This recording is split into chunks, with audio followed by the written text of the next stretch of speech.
Bom dia, nono ano. Para quem não me conhece, sou a professora Micaela, professora de História de vocês, tá? Não sei se tem aluno novato ainda, mas se tiver, seja bem-vindo. Se não tiver, olá novamente para todo mundo. Eu estou um pouco nervosa, confesso, para gravar essa primeira aula, porque eu sempre fico muito emocionada com os nonos anos, assim. Primeiro porque o nono ano é um ano que eu gosto muito de trabalhar por causa dos conteúdos que tem dentro dele, por causa das discussões que a gente pode fazer dentro desse conteúdo, por causa das matérias do nono ano, que são matérias que eu gosto, que eu me interesso muito, que eu pesquiso muito, que eu domino muito, então é um ano que eu gosto muito de trabalhar. E também é um ano, isso é muito curioso, toda vez que algum aluno pergunta assim, tia, quando a gente vai trabalhar tal coisa? Sempre é no nono ano, então eu acho que no nono ano sempre tem os conteúdos de história mais legais. Eu gosto muito do sexto também, sexto e nono. Mas com o nono ano é muito mais especial porque é o ano que a gente se despede, né? É o ano de saída de vocês daqui do colégio.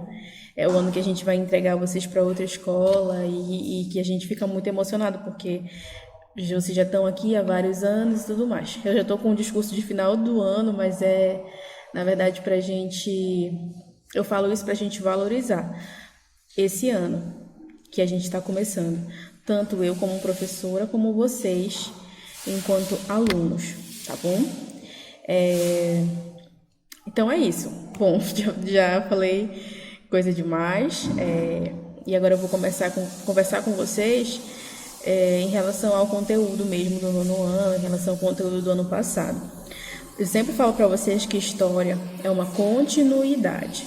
Então, não tem como você aprender bem o conteúdo do nono ano se você não aprendeu bem o conteúdo do oitavo. Por quê? Porque em história as coisas se ligam. E eu sei que isso não acontece apenas em história, acontece também em matemática, por exemplo, em outras matérias deve acontecer. Porque, por exemplo, para você fazer uma expressão, você precisa saber fazer uma multiplicação, não é isso? Em história é a mesma coisa. Para você entender Primeira Guerra Mundial, você precisa entender o que foi o imperialismo. Para você entender... e às vezes as disciplinas se completam. Para você entender alguns assuntos de história, você precisa também saber outros de geografia. Então, as disciplinas elas estão sempre conversando, tá bom? E aí, no nono ano, a gente vai entrar, digamos assim, nas fases finais do conteúdo de história, nos assuntos mais atuais, mais próximos da gente, que aconteceram há pouco tempo atrás. Exemplo, quando vocês estavam no sétimo ano, vocês estudaram o Brasil colonial, desde a chegada dos portugueses até mais ou menos ali a independência do Brasil. Quando vocês estavam no oitavo ano, no ano passado, vocês estudaram desde a independência do Brasil, a chegada da família real portuguesa, até a proclamação da República. E no nono ano vocês vão estudar o Brasil República, que é o período atual que nós estamos passando, que ele começou após a proclamação e ele vem até os dias de hoje. Então, a gente vai fechar a história do Brasil no nono ano. A mesma coisa na história mundial. Isso é importante vocês saberem. Assim como no oitavo a gente estudou um pouquinho de história do Brasil e um pouquinho de história mundial, no nono ano é a mesma coisa. Se mistura. Em alguns momentos vocês vão ver que a gente vai estar falando de Getúlio Vargas e depois a gente vai estar falando de Primeira Guerra Mundial.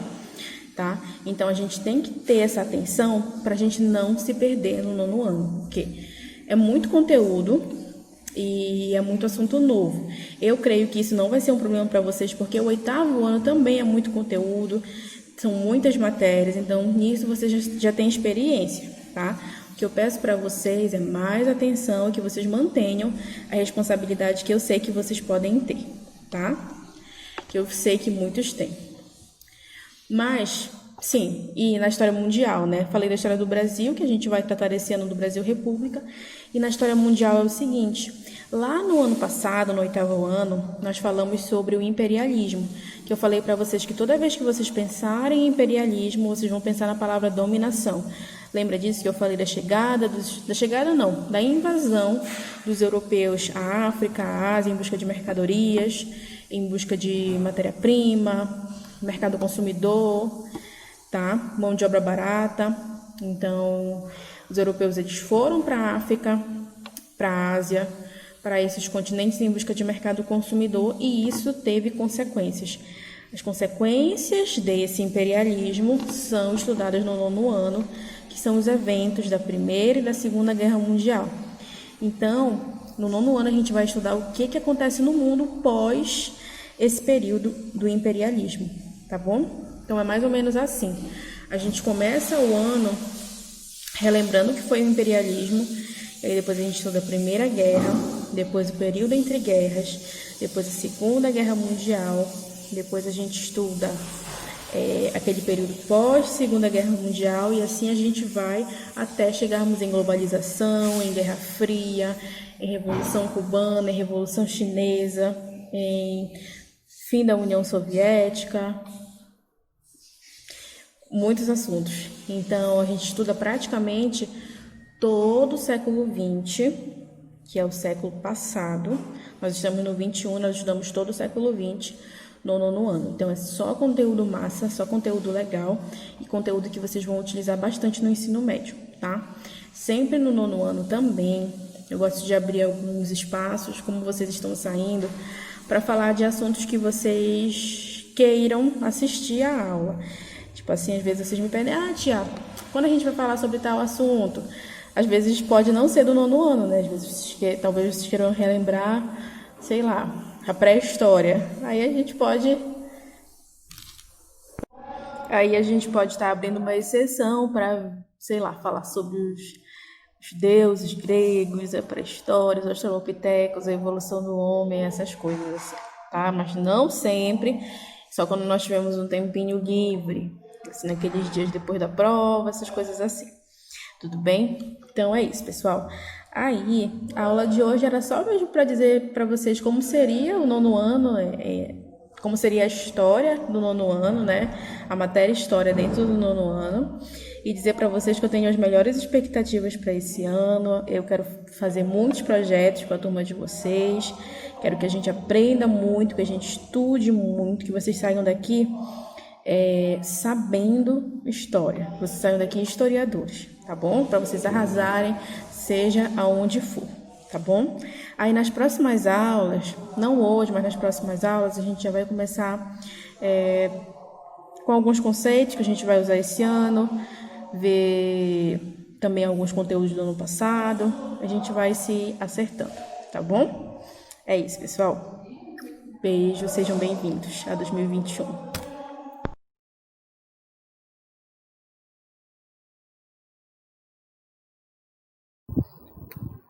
Então, começando agora com os conteúdos, pessoal, a gente vai começar, como sempre, revisando o ano anterior. Nesse ano é essencial que se faça isso, ainda mais porque ano passado nós tivemos vários imprevistos, como vocês já sabem. Então, essa primeira revisão vai ser uma revisão básica, só para a gente lembrar o que a gente estudou e mais ou menos as partes mais importantes de cada assunto, tá? No 8º ano, vocês estudam tanto história do Brasil quanto história do mundo, certo? Quando vocês estudam, por exemplo, lá no 8º ano, primeiro reinado e segundo reinado, vocês estão estudando história do Brasil. Quando vocês estudam Revolução Francesa, vocês estão estudando história do mundo. No 9º ano vai seguir mais ou menos a mesma ideia, tá? Vocês vão estudar um pouco de história do Brasil e um pouco de história do mundo, tá? Vamos começar revisando a história do mundo. Eu escolhi aqui 4 temas, 4 conteúdos, 4 assuntos que foram estudados por vocês no 8º ano e que foram importantíssimos para a história da humanidade e que são importantes que vocês se lembrem desses assuntos para o 9º ano, tá? Então, os 4 conteúdos que eu escolhi para a gente revisar foram Iluminismo, Revolução Industrial, Revolução Francesa e Imperialismo. O imperialismo dos 3 é o mais importante para a gente lembrar, porque ele vai ser importante para a gente entender os primeiros conteúdos do 9º ano, tá bom? Então vamos lá. O iluminismo é aquele assunto que nós estudamos logo no início do ano. que eu falei com vocês que foi uma revolução científica, na verdade, uma revolução na forma do pensamento das pessoas. Lembra que eu falei assim, que antes do iluminismo, as pessoas elas explicavam tudo pela religião. E a partir do iluminismo, a partir dessa revolução de pensamento iniciada pelos filósofos iluministas, nós vamos passar a explicar o mundo por meio da ciência, por meio das explicações científicas. Então, o iluminismo trouxe uma quebra no pensamento da Europa no século XVIII, tá? Então, o assunto do oitavo ano, do ano passado, né, de vocês, começou no século XVIII, falando sobre iluminismo. Logo depois nós falamos sobre a Revolução Industrial. O que foi a Revolução Industrial? Aí vem engraçadinho e fala assim, tia, foi uma revolução na indústria. Não, você vai falar assim, que a Revolução Industrial foi uma revolução, uma mudança, uma transformação no modo de se produzir, tá?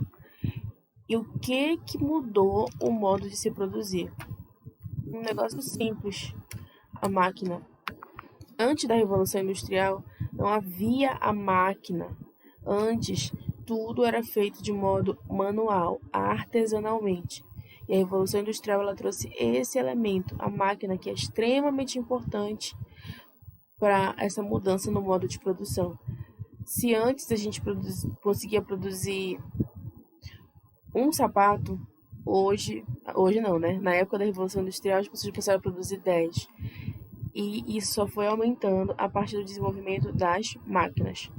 Lembre-se sempre, a máquina que surgiu nesse período da Revolução Industrial foi a máquina a vapor, que eu expliquei para vocês ano passado todo o processo de funcionamento de uma máquina a vapor, que colocava o carvão ali e que a partir do vapor essa máquina funcionava, tá?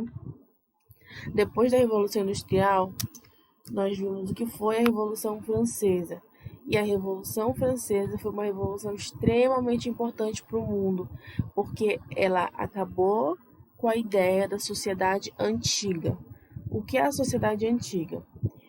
A sociedade antiga era a sociedade que tinha um rei, que mandava em tudo.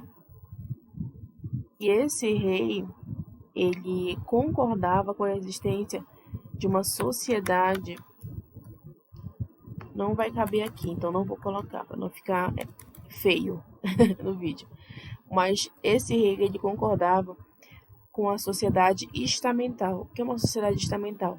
É uma sociedade dividida em classes, onde a terceira classe, que é o povo, sustenta a nobreza e o clero.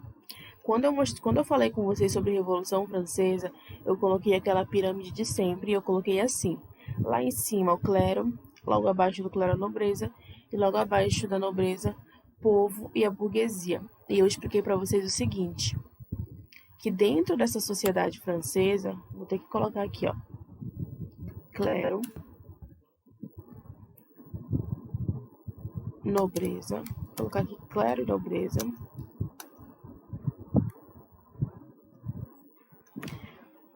e abaixo deles povo e burguesia. Então, dentro dessa sociedade francesa, o povo e a burguesia pagavam impostos e o clero e a nobreza não.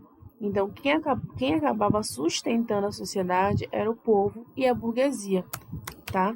E isso era extremamente injusto. Então, chegou um ponto em que o povo e a burguesia armaram uma revolução, que foi a Revolução Francesa, que tinha como objetivo acabar com a monarquia, acabar com o rei. Por quê? Porque o rei concordava com a existência desse tipo de sociedade. Então, a Revolução Francesa ela acabou com a monarquia e acabou com esse tipo de sociedade, onde eu tenho alguns que não fazem nada e ganham dinheiro, e outros que trabalham e sustentam quem não faz nada. Para ser claro, é exatamente isso, tá? Após a Revolução Francesa foi que surgiu a ideia de que todos são iguais perante a lei. Hoje em dia parece algo simples para a gente, mas antes não era assim. Eu tinha as pessoas que eram nobres e que tinham privilégios, e eu tinha as pessoas que não eram nobres e que, portanto, tinham que trabalhar e pagar impostos. Hoje a gente sabe que todos nós pagamos impostos e todos são iguais, ou pelo menos deveria ser assim. E esse tipo de pensamento de que todos são iguais só surgiu a partir da Revolução Francesa. E depois da Revolução Francesa, esse pensamento foi se espalhando para o mundo. E por último, temos imperialismo. O imperialismo é aquele assunto que eu falei com vocês assim. Sempre que vocês pensarem na palavra imperialismo, lembre da palavra dominação. Por quê, tia? Porque o imperialismo foi o momento histórico em que a Europa dominou outras regiões do mundo. Exemplo, África e Ásia. Por que isso aconteceu? Porque a Europa precisava de mercado consumidor. Ela precisava dominar outros lugares para conseguir vender as suas mercadorias. Por quê? Porque o mercado consumidor europeu, as pessoas da Europa não estavam conseguindo mais comprar a quantidade de produtos que estava sendo produzida pelas fábricas. Então, os países europeus precisavam levar esses produtos que estavam em excesso na Europa para vender em outros lugares que ainda não eram industrializados, certo? Então, nessa aula, a gente lembrou um pouquinho da importância de cada um desses assuntos. E é importante que vocês revejam essa aula várias vezes para vocês terem isso em mente. Falei de iluminismo, lembrar automaticamente que é uma mudança de pensamento, que as pessoas passaram a ter o pensamento científico. Falei de Revolução Industrial, pensar no surgimento das máquinas. Falei de Revolução Francesa, pensar na mudança de sociedade. Falei de imperialismo, lembrar de dominação, tá bom? Isso daqui é o resumão do que vocês viram no 8º ano em História Mundial, tá? Claro que vocês viram mais coisas além disso, porém eu selecionei os 4 tópicos que eu acho que são importantes que vocês saibam do assunto do ano passado, tá? Como a aula já está muito grande, eu não vou revisar a história do Brasil nesse vídeo, tá bom? Vamos ficar por aqui, aí na próxima aula a gente continua. Lembrando que o primeiro horário de hoje, sexta-feira, 22 de janeiro, foi aquele videozinho de boas-vindas para vocês. E o segundo horário é esse aqui, relembrando e revisando os assuntos do ano passado, tá? Beijos, pessoal. Bom dia. Hoje não tem atividade, mas na semana que vem temos.